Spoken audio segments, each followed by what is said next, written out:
Hello students, welcome to our channel. તો છોકરાઓ, આપણી આજે ગુજસેટ 2023ની જે યોદ્ધા બેચ છે એમાં આજે આપણે આ સેશનમાં ડિસ્કસ કરવા છે ચેપ્ટર નંબર 4, 5, 6ના લાસ્ટ 3 યર્સના મોસ્ટ આઈએમપી ક્વેશ્ચન્સ.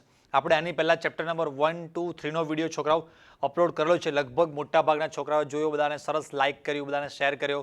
અમને પણ મજા આવે તમે આવું કરતા રહો છો. તો કદાચ કોઈને જોવાનો બાકી હોય તો તમે એ વિડીયો પણ જોજો છોકરાઓ.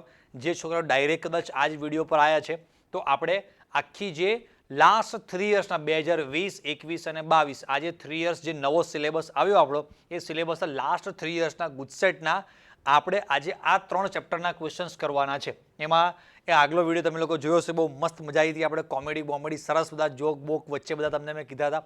આજના પણ સેશનમાં પણ આપણે એવું સરસ તમને બોરિંગ ના લાગે એવું અને ખબર પણ નહીં પડે કે ક્યારે 3 ચેપ્ટરના તમે લાસ્ટ 3 યર્સના સરસ બધા મસ્ત ગુજસેટના ક્વેશ્ચન કરી નાખ્યા. એ રીતે મસ્ત મજા આવતા કોમેડી કરતાં કરતાં આપણે વચ્ચે વચ્ચે ભણીશું. બરાબર? ચાલો, સૌથી પહેલો ક્વેશ્ચન છોકરા આપણે ચેપ્ટર નંબર અહીંયા 4નો આવે છે. ઉદ્દીપકની હાજરીમાં પ્રક્રિયા દરમિયાન મુક્ત થતી ઉષ્મા અથવા શોષાતી ઉષ્મા શું થાય? ઘટે, વધે, બદલાતી નથી. તો છોકરાઓ, આપણને ખબર પડશે કે ઉદ્દીપક જે છે ને એ ખાલી પ્રક્રિયાનો વેગ એટલે કે સમયમાં ફેરફાર કરે છે, પણ એમાં જે નિપજો જે મળવાની છે, પછી એમાં જે છૂટી પડતી ઉષ્મા કાં તો આપવી પડતી ઉષ્મા, એ બધી વસ્તુમાં ફરક નહીં પડે. જે ખાલી જે ટાઈમ જે છે એ ટાઈમ શું કરશે? ઓછો કરી આપશે. બરાબર? તો આપણે આમાં આન્સર જે આપણો લખીએ એ જોજો. આન્સર આપણો અહીંયા શું આવશે?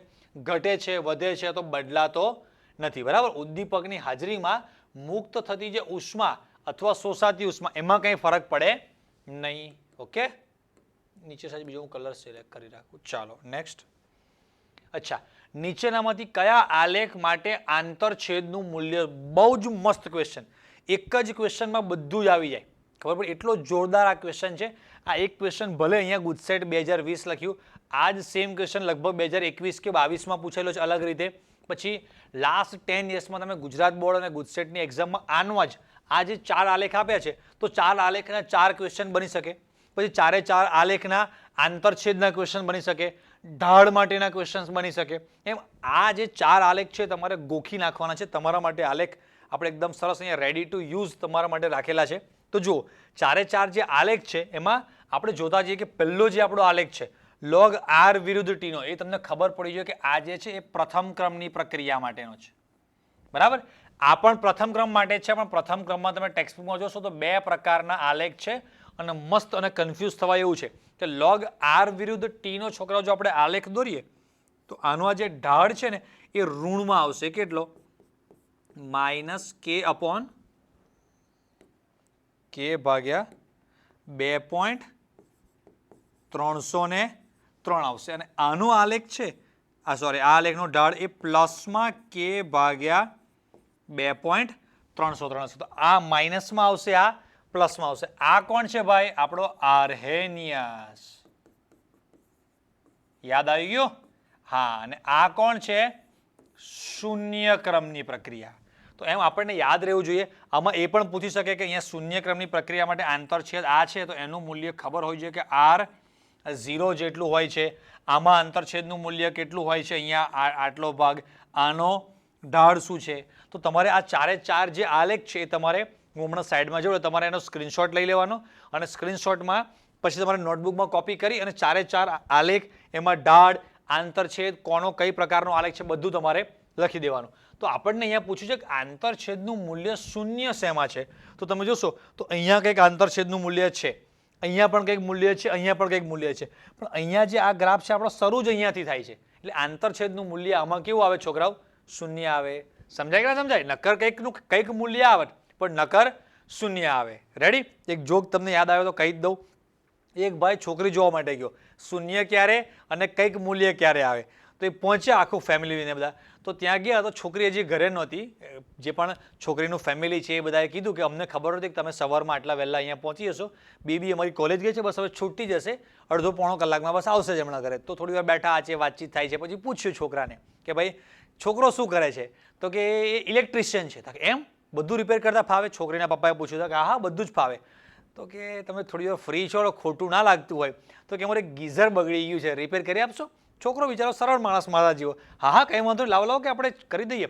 ગીઝર ગયો, ખોલી આમ તેમ વાયર બાયર જો છેડા જે ફીટ બીટ કરવાના હતા તે બધું થોડુંક ચેકિંગ બેકિંગ કરી દીધું રેડી કે જો આવા માંડ્યું પાણી કે છે તો કે અમારે એક છે ઇસ્ત્રી બગડે લાવો કંઈ વાંધો નહીં કે આપણે ફ્રી જ છીએ તો ઇસ્ત્રી આપી તો ઇસ્ત્રી નાની મોટું જે કંઈક નાનું મોટું રિપેર કર્યું તો રૂમમાં રસોડામાંથી ગઈઢા બા આવ્યા દીકરા આ બ્લેન્ડર અમારું બરાબર હાલતું નથી લાવો માજી બ્લેન્ડર ખોઈ ચકરી બકરી બરાબર સાફ બાફ આ તે કરી અને બ્લેન્ડર સરસ ફિટિંગ બધું કરીને આપ્યું એટલી વારમાં જે છોકરી જોવા ગયા તે છોકરી આવી એટલે તરત પાછળની સાઈડેથી ઘરમાં બીજા રસોડા દરવાજાની અંદર એન્ટર થઈને તૈયાર થઈને એ છોકરી આવી ગઈ પછી ચા નાસ્તો થયો આમને વાતચીત આથી થઈ પછી કલાક 2 કલાક પછી છોકરીના ફેમિલીવાળાએ કીધું કે થોડું ખોટું લગાડતા નહીં પણ કે હવે અમારી બેબીને છોકરો ગમતો નથી તો છોકરીના ફેમિલીવાળા કે કંઈ વાંધો નહીં છોકરો કે કોઈ વાંધો નહીં એ તો એમની ચોઈસ છે આખું લગ્ન જીવન આપણે ચલાવવાનું હોય ગમે ના ગમે કોઈ વાંધો નહીં પણ તમારું 850 બિલ થયું છે કે એ આપી દેજો ને કે છે જો હા પાડે તો બિલ 0 પણ હા ના પણ 850 કે ગીઝરના 300 થયા આના 300 આના 250 એમ કે 850 તમારું બિલ થયું છે છોકરાએ બિલ પકડાઈ દીધું એમ તમારે જો આંતરછેદમાંથી હોય તો 0 આંતરછેદમાંથી નહીં તો બિલ પકડાઈ દીધું કેટલું ભાઈ સમથિંગ 850 બિલ એટલે કંઈક ના કંઈક આંતરછેદનું તો મૂલ્ય આવશે હા પાડે તો 0 ના પાડે તો બિલ આપવાનું ચલો તો આનો સ્ક્રીનશોટ લઈ લો અને આપણો આમાં આન્સર છોકરાઓ લખી નાખે આંતરછેદનું મૂલ્ય 0 આ ગ્રાફમાં બરાબર ચાલો હવે સરસ એક સોલ્વિંગ વાળો ક્વેશ્ચન આવ્યો છે SO2Cl2 ને તેના પ્રારંભિક જથ્થામાંથી વિઘટન થઈને અડધા થવા માટે શબ્દ પકડવાના છે અડધા થવા માટે 40 મિનિટનો સમય લાગે છે જો વિઘટન પ્રક્રિયા પ્રથમ ક્રમની હોય અચ્છા તો પ્રક્રિયાનો વેગ અચળાંક છોકરાઓ વેગ અચળાંક એટલે કે કેટલો થશે પહેલા એ ખબર પડી જોઈએ કે અહીંયા પ્રારંભિક જથ્થો છોકરાઓ જે અડધો થવા માટે જે સમય લાગે છે આ 40 મિનિટ છે એને આપણે અર્ધ આયુષ્ય સમય T1/2 હાફ લાઈફ ટાઈમ કહી શકીએ તો આપણને T1/2 ખબર છે તો K શોધી શકાય બહુ સિમ્પલ છે દરેક વ્યક્તિ K બહુ આરામથી શોધી શકશે કે ભાઈ K બરાબર 0.693 અપોન T1/2 ચાલો તો 0.693 ભાગ્યા 40 હવે ભાગ્યા 40 કરશો તો આન્સર તમારો આમાંથી એક પણ મેચ થશે નહીં કેમ કે અહીંયા તમે જોશો તો દરેક આન્સર જુઓ તો સેકન્ડ ઇન્વર્સમાં આપેલા છે એટલે આપણે 40 ને તમને યાદ રહે થોડુંક રેડ 40 ની સાથે તમને અહીંયા સેકન્ડ યસ એટલે તમારે 0.693 ડિવાઈડ બાય 2400 બરાબર ને 2400 થાય 6 ચોક 24 અને 2 0 એટલે 2400 થી મેં ભાગ્યા એટલે તમારો આન્સર તમે કેલ્ક્યુલેટરમાં જોશો તો 0.000288 એટલે કે 2.88 આનો આન્સર આવશે 2.88 10⁻⁴ અને અહીંયા સેકન્ડ જે છે આ સેકન્ડ ઇન્વર્સ ક્લિયર બધાને તો આન્સર આવશે આપણો આમાં સી એકદમ ઈઝી ક્વેશ્ચન હતો બહુ સરસ ચલો આ પણ સારો ક્વેશ્ચન છે એક પ્રક્રિયા માટે K નું કંઈક આપણને મૂલ્ય આપેલું છે આ પ્રક્રિયા કયા ક્રમની છે તો છોકરાઓ આપણને તમને બધાને યાદ હોવું જોઈએ કે આ જે આપણો વેગ અચળાંક અહીંયા જે K આપ્યો છે વેગ અચળાંક એના એકમ પરથી આપણે ખબર પડશે કે પ્રથમ ક્રમની છે શૂન્ય ક્રમની તો વેગ અચળાંક માટે છોકરાઓ સૂત્ર આપણું એક આ રીતનું છે K = જે વેગ અચળાંક જે છે એનું યુનિટ એટલે કે એકમ માટે શું છે તો કે સાંદ્રતા જે પણ છે એની ઘાત 1 - n અને સમયની ઘાત 1 બરાબર એટલે કે આવું થશે અહીંયા ઇંગ્લિશ જ છે તો આપણે પણ ઇંગ્લિશ મોલ પ્રતિ લિટર 1 - n અને અહીંયા સેકન્ડ ઇન્વર્સ હવે છોકરાઓ જોજો આપણે પાસે ભણવામાં 0 એટલે કે શૂન્ય ક્રમ પ્રથમ ક્રમ દ્વિતીય ક્રમ તૃતીય ક્રમ આવા અલગ અલગ ટાઈપના આ એક ક્વેશ્ચન અહીંયા સેમ્પલનો છે બાકી તમે આ ક્રમવાળા ક્વેશ્ચન જુઓ તો છેલ્લા 10 વર્ષમાં ગુજરાત બોર્ડ ગુજસેટમાં ઢગલાબંધવાળ આ ક્રમવાળા ક્વેશ્ચન પૂછાયેલા છે એટલે બધા છોકરા સરસ આ મેં તમને શીખવાડ્યું આ એક જ ક્વેશ્ચનમાં લાસ્ટ 10 યર્સના આ ટોપિકના બધા જ ક્વેશ્ચન સમજો ગુજરાત બોર્ડ ગુજસેટ જી નીટમાં જ્યાં આવતા હોય તો સમજી લેવાના છે હવે જો પ્રથમ ક્રમની જે પ્રક્રિયા છે એના માટે બધાને ખબર છે કે અહીંયા સેકન્ડ ઇન્વર્સ આવે હવે આમાં સેકન્ડ ઇન્વર્સ તો છે નહીં એટલે પ્રથમ ક્રમ તો તમારો સીધો એમનામ જ કેન્સલ થઈ ગયો હવે 0 અને કાં તો દ્વિતીય ક્રમ હશે તૃતીય નહીં હોય કેમ જો તૃતીય ક્રમ હોય તો અહીંયા n ની જગ્યા પર જો હું 3 લખું તો ઓટોમેટિક અહીંયા ઘાતમાં પ્લસ કે માઇનસ જે પણ આપણે ઘાતમાં કેવું આવશે 2 આવશે, પણ અહીંયા કોઈ પણ જગ્યાએ ઘાતમાં 2 છે નહીં, તો જો અહીંયા શૂન્ય મૂકું તો મોલ પ્રતિ લીટર આવે, પણ અહીંયા લીટર પ્રતિ મોલ ઊંધું છે, એટલે કઈ થઈ ગઈ? દ્વિતીય ક્રમની પ્રક્રિયા થઈ ગઈ, એટલે આપણો આન્સર આવશે આમાં દ્વિતીય ક્રમ. ક્લિયર? એટલે આખું તમારે 0 થી સ્ટાર્ટ કરી અને છેક હાર્ડ લેવલ સુધી તમને પરફેક્ટ આખું ડિટેલમાં સમજાવી દીધું, એટલે તમને કમ્પ્લીટ બધી વસ્તુ ખબર પડે આમાં. ચલો જો ફરી મેં કીધું ગુજરાત બોર્ડ છે, ગુજસેટ 2021 અને ગુજસેટ 2022 બંનેમાં સેમ ક્વેશ્ચન આવેલો છે. પ્રથમ ક્રમની પ્રક્રિયા છે, એમાં log r0 versus log r0 upon r versus t નો આલેખના ઢાળનું મૂલ્ય કેટલું એ તો મેં તમને આગળ આલેખમાં જ લખાઈ દીધું હતું, તમે પણ લખી નાખ્યું હતું, રાઈટ? k ભાગ્યા 2.303 આવશે, માઇનસ k નહીં આવે, માઇનસ k upon 2.303 એ log વાળામાં. એટલે હવે તમારે આ જે છે ને ક્વેશ્ચનમાં એવું કરવાનું ઊંધું પ્રેક્ટિસ માટે કે કયા પ્રકારના આલેખમાં ઢાળ માઇનસ કે આવે, કોના આલેખમાં ઢાળ 2.303 ભાગ્યા કે આવે અને કયા આલેખમાં માઇનસ કે અપોન 2.303 આવે.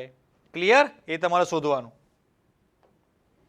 ચલો પ્રથમ ક્રમની એક પ્રક્રિયા છે, વેગ અચળાંક કે આપણને આપેલો છે 60 સેકન્ડ ઇનવર્સ. આ છે આપણો કે પ્રક્રિયકની પ્રારંભિક સાંદ્રતાથી તેના 1/16 ભાગના મૂલ્ય જેટલી સાંદ્રતા ઘટીને થવા માટે કેટલી સેકન્ડ આપણને સમય પૂછેલો છે.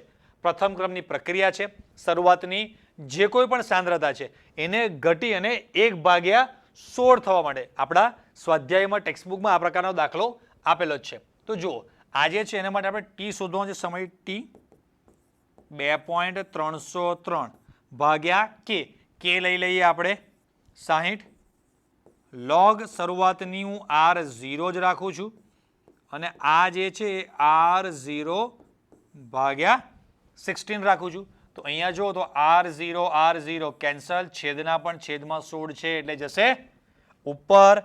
તો અહીંયા 2.303 ભાગ્યા 60 log 16. ચલો અહીંયાથી log 16 ને તમે આગળ કરી દેશો. આ ક્વેશ્ચન લગભગ મેં ઘણી બધી વાર સોલ્વ કરેલો છે, બધી બહુ જ જગ્યાએ.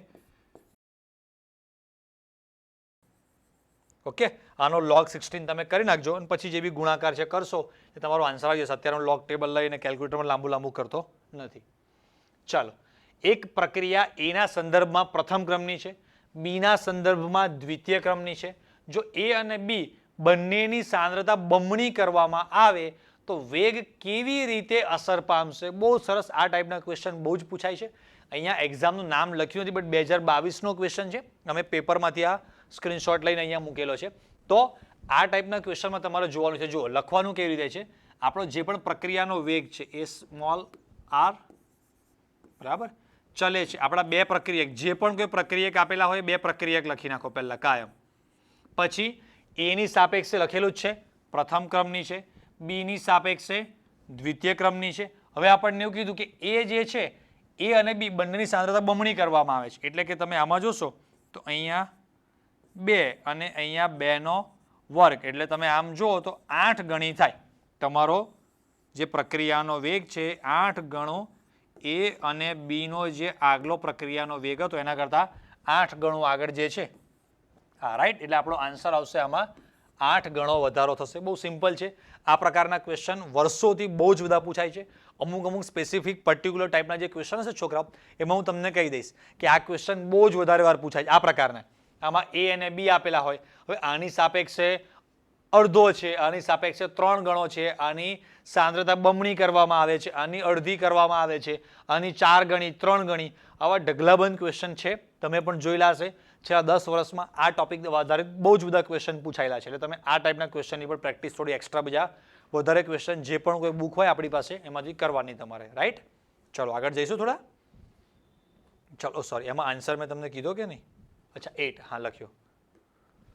ઓકે, નીચેનામાંથી કયો પરિવર્તનીય સોલ્વ છે? હવે છોકરાઓ ચેપ્ટર નંબર 4 માંથી આપણે આયા હવે ચેપ્ટર નંબર 5 ના 2020માં. તો પરિવર્તનીય એટલે તમને છોકરાઓ ખબર છે આપણી બુકમાં આપેલું છે લાયોફિલિક લાયોફોબિક વાળો, બરાબર, એટલે કે જીલેટીન વાળો પાર્ટ, બરાબર, એમાં પરિવર્તનીય છે જીલેટીન. હા, આ મસ્ત ક્વેશ્ચન આવ્યો, બહુ જ સરસ જોરદાર ક્વેશ્ચન છે, આપણને બહુ જ ગમતો. નીચે આપેલી આકૃતિ પરથી દર્શાવો કે કયા પાત્રમાં વાયુનું દબાણ સૌથી વધુ હશે 4 પાત્ર છે PQRS, દરેકમાં ચારકોલ છે, અહીંયા હિલિયમ છે, SO2 છે, H2 છે, CH4 છે.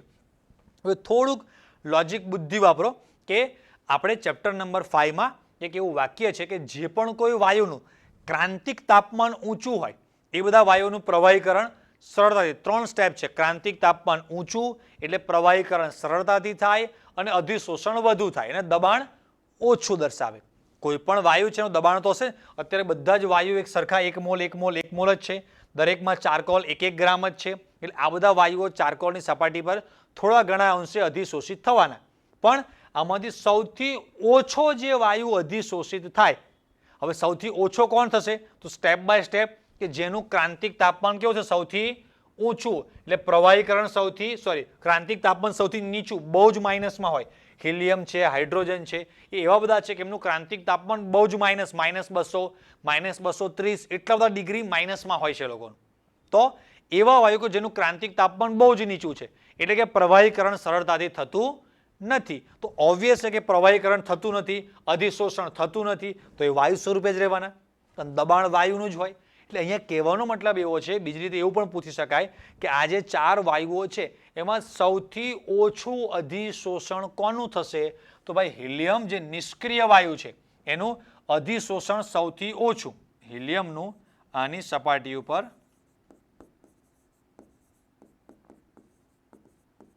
અધિશોષણ સૌથી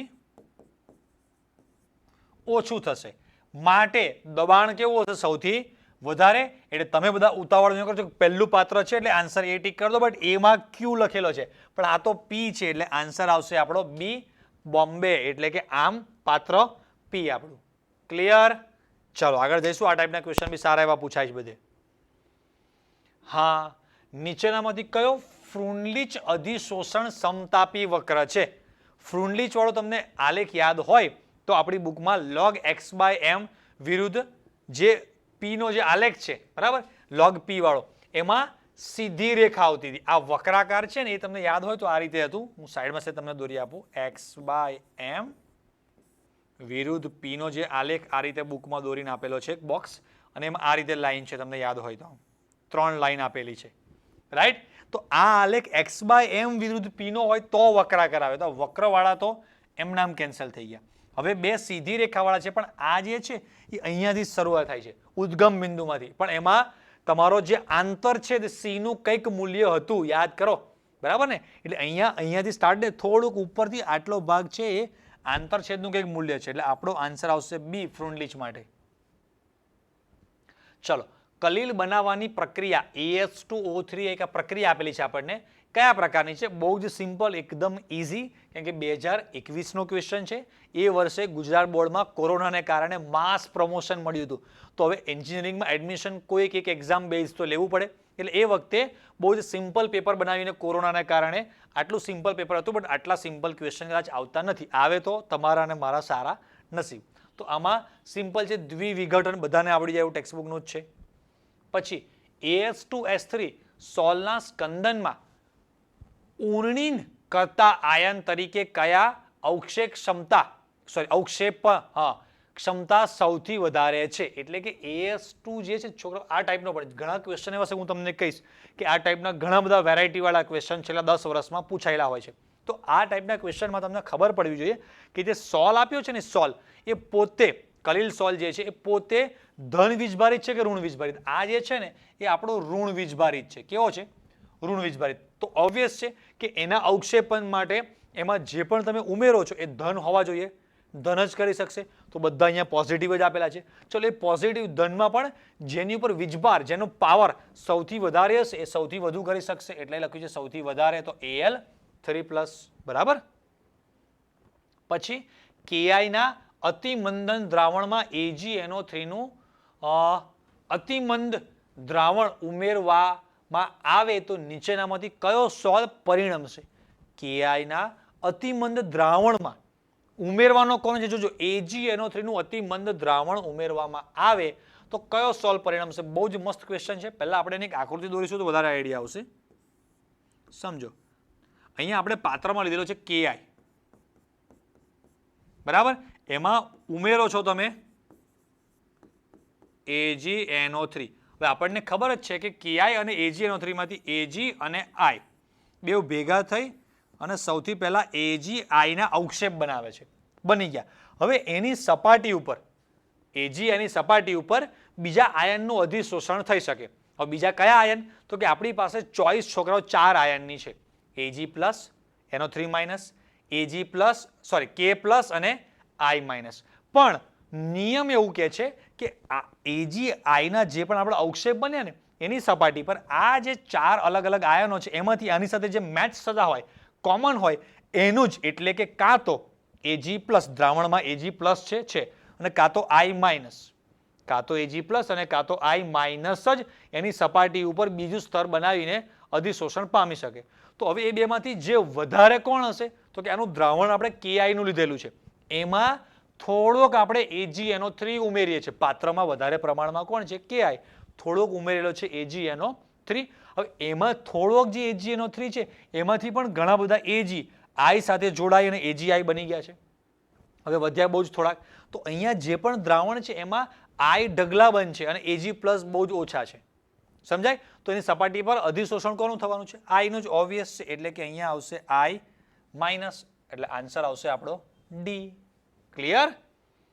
ચાલો, કોલમ 1 માં કલિલ પ્રણાલી જે પણ છે એમાં 2 સાથે એને આપણે મેચ કરવાના છે. જોડકા જોડું આવું 10મા ધોરણ સુધી તો બહુ કર્યું છે અને અત્યારે 10મા ધોરણ સુધી પેપરમાં જોડકા જોડ્યા હતા. અત્યારે આપણે જીવનમાં જોડકા જોડવામાં ઘણા બધા પડી ગયા હોય છે. એના કારણે જ એક્ઝામમાં માર્ક્સ ઓછા આવતા હોય છે. એટલે એક્ઝામમાં સબ્જેક્ટમાં જોડકા જોડવાના, બહાર જીવનમાં જોડકા હમણાં જોડવાના નહીં. તો જુઓ, પ્રવાહીમાં ઘન એટલે કે પ્રવાહી વધુ પ્રમાણમાં છે, ઘન ઓછા પ્રમાણમાં છે. તો ઓબ્વિયસ છે કે એને આપણે પ્રવાહી વધુ હોય અને ઘન ઓછો હોય એને આપણે સોલ કહીએ છીએ.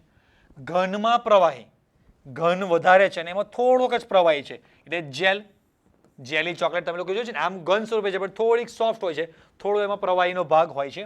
એટલે વાયુમાં પ્રવાહી, વાયુ વધારે છે અને એમાં પ્રવાહી ઓછો છે એટલે એને એરિસ, અહીંયા પ્રિન્ટિંગ મિસ્ટેક છે, એરિસોલ ના કહેવાય, એને એરોસોલ એવું કહે છે. અને પ્રવાહીમાં વાયુ, પ્રવાહી વધુ છે, વાયુ ઓછો. તો આપણને ખબર છે પ્રવાહી વધુ, ફીણ જે છે એમાં પ્રવાહીઓ છે પણ એની અંદર થોડો વાયુ હોય છે, એને કારણે ફીણના પરપોટા અને એ બનતા હોય છે. બરાબર? તો બસ આમાં આપણે આન્સર જોઈશું તો એક ફર્સ્ટમાં R, સેકન્ડમાં S, થર્ડમાં P, લાસ્ટ, એટલે આપણો આન્સર આવશે છોકરાઓ આમાં A. રેડી? તો આમાં એકમાં જ કેટલા બધા એક્ઝામ્પલ એ લોકોએ પૂછી લીધા. જુઓ, એટલે થોડા ગુજકેટના ક્વેશ્ચન ગુજરાત બોર્ડ કરતા થોડાક અઘરા અને આ ટાઈપના આવશે. ચાલો, કયા કલિલ પ્રણાલીમાં દ્રવ્ય અનુરાગી અને દ્રવ વિરાગી બંને ભાગ? બહુ જ સિમ્પલ, કેટલો ઇઝી ક્વેશ્ચન 2022માં આવે છે. દ્રવ અનુરાગી અને દ્રવ વિરાગી, લાયોફિલિક, લાયોફોબિક બંને પ્રકારના ભાગ છે. એટલે કે ધન વાળો પણ ભાગ છે અને ઋણ વાળો પણ ભાગ છે. બરાબર? અનુરાગી વિરાગી બંને તો મિસેલ. પછી સોનાની નિક્ષાલન પદ્ધતિમાં કયો દ્રાવ્ય સંકીર્ણ બને છે? બધાને ખબર પડે કે OH તો એમાં છોકરાઓ આવે જ નહીં, Cn આવે છે અને Cn માં 2 અંદરની બાજુ હોય, ઉપર એક જ માઇનસ વીજભાર. થોડુંક ગોખવાનું છે પણ આવડતું હોવું જોઈએ. ચાલો, હવે આગળ, આયરનના વાત ભઠ્ઠી દ્વારા થતા નિષ્કર્ષણ દરમિયાન કયો સ્લેગ બને છે? બધાને ખબર છે કે ઉમેરીએ છીએ આપણે CaCO3 અને રેતી સાથે જોડાય અને CaSiO3 નામનો સ્લેગ બનાવતો હોય છે. આવડે કે ના આવડે છોકરાઓ? પછી નીચેનામાંથી કઈ ધાતુઓનું શુદ્ધિકરણ બાષ્પકલા શુદ્ધિકરણ પદ્ધતિ? બહુ સરળ, એકદમ સિમ્પલ. એક તો મોન વાળી પદ્ધતિ છે અને એક વાન આર્કેલ. બે વૈજ્ઞાનિક છે, આપણને ખબર છે, નિકલ અને ઝિર્કોનિયમ. તો આ પ્રકારે જે દ્રવ ગલન છે અને એવા અલગ અલગ જે પણ કોઈ વિભાગીય નિસ્યંદન છે એ જે અલગ અલગ 3-4 પદ્ધતિ આપેલી છે, તો કઈ ધાતુ માટે કઈ પદ્ધતિ વપરાય છે એ તમારો સરસ પરફેક્ટ યાદ રાખી લેવાનું. આ ટાઈપના ક્વેશ્ચન પણ ઘણી બધી વાર આ ટોપિકમાંથી પૂછાય છે, સારા એવા. હો, ચલો, પછી કોપર મેટે. ભાઈ આની તો શું વાત કરું, 2021-22 ને છેલ્લા 10 વર્ષમાં જુઓ ને તો 6 થી 7 વાર ગુજરાત બોર્ડ અને ગુજસેટમાં અલગ અલગ જગ્યા પર કોઈ પણ સ્ટેટની અલગ અલગ બુક્સ તમે જુઓ, અલગ અલગ પેપર સેટ જો, ઢગલા બંધ વાળા કોપર મેટે વાળો ક્વેશ્ચન પૂછાતો હોય છે. આપણને બધાને ખબર છે કોપર મેટે એટલે Cu2S અને FeS નું જે મિશ્રણ છે એને આપણે કહીએ છીએ કોપર મેટે. બરાબર છોકરાઓ? લો, તો આપણે લાસ્ટ 3 યર્સના જેટલા પણ સરસ ઇમ્પોર્ટન્ટ, હવે આમાં આ જે ચેપ્ટર છે એમાં ચેપ્ટર 4 થોડું અઘરું હતું, 5 અને 6 તો હું એવું નથી કહેતો કે આ 3 વર્ષના જ ક્વેશ્ચનમાંથી પૂછાશે, પણ ચેપ્ટર જે 5, 6, 7, 8 જે ગોખવાવાળા જે ચેપ્ટર્સ છે કે જેમાંથી ખૂણે ખાંચરેથી નાના ઝીણા ક્વેશ્ચન્સ પૂછાય છે, એમાં તમારે છોકરાઓ ખાસ લાસ્ટ 10 યર્સના ગુજરાત બોર્ડના, લાસ્ટ 10 યર્સના ગુજસેટના કે એવી કોઈ પણ બુક તમારી પાસે કેવો ટાઈમ છે, કેવી કેપેસિટી છે, એ પ્રમાણે બંને એટલા વધારે કોર્નર ક્વેશ્ચન ઝીણા પણ તમારે ટ્રાય કરવાના. ઝીણા હોય એ ઇઝી પણ હોય અને હાર્ડ પણ હોય, પણ આ લાસ્ટ 3 યર્સના તમે આપણે ક્વેશ્ચન્સ ડિસ્કસ કર્યા એના પરથી છોકરાઓ આપણને એક આઈડિયા આવે છે કે કઈ ટાઈપનું કયા લેવલનું લાસ્ટ 3 યર્સથી ગુજસેટનું પેપર આવે છે. 2015માં કે 14માં કેવું પેપર આવ્યું હતું એને અત્યારે બહુ કંઈ ખાસ લેવા દેવા નહીં, પણ લાસ્ટ 3 યર્સથી કેવી પેટર્ન ચાલે છે એના પરથી તમને થોડો વધારે આઈડિયા આવે. સિલેબસ પણ આપણો આ નવો હતો, તો બસ આપણે ધમાકેદાર સરસ મસ્ત કોમેડી કરતા આપણે આ ચેપ્ટર 4, 5, 6 પૂરા કર્યા. નેક્સ્ટ આના પછી ચેપ્ટર નંબર 7, 8, 9 પછી આપણે આખું ઓર્ગેનિક, પછી પાછળનો ભાગ, એમ ધમાકેદાર 1 by 1 જેવી રીતે મેં તમને પ્રોમિસ કર્યું છે કે આપણે યોદ્ધા બેચ ફ્રીમાં મસ્ત તમને બધું ભણાવતા રહીશું. બસ એમ ભણતા રહો અને હું તમને ભણાવતો રહું અને આપણે બધા ભેગા થઈને સરસ માર્ક્સ લાવીશું. ઓકે છોકરાઓ, ચલો તો મળીએ આપણે નેક્સ્ટ વિડીયો સાથે. ત્યાં સુધી ટાટા, બાય બાય, આવજો, જય સ્વામિનારાયણ.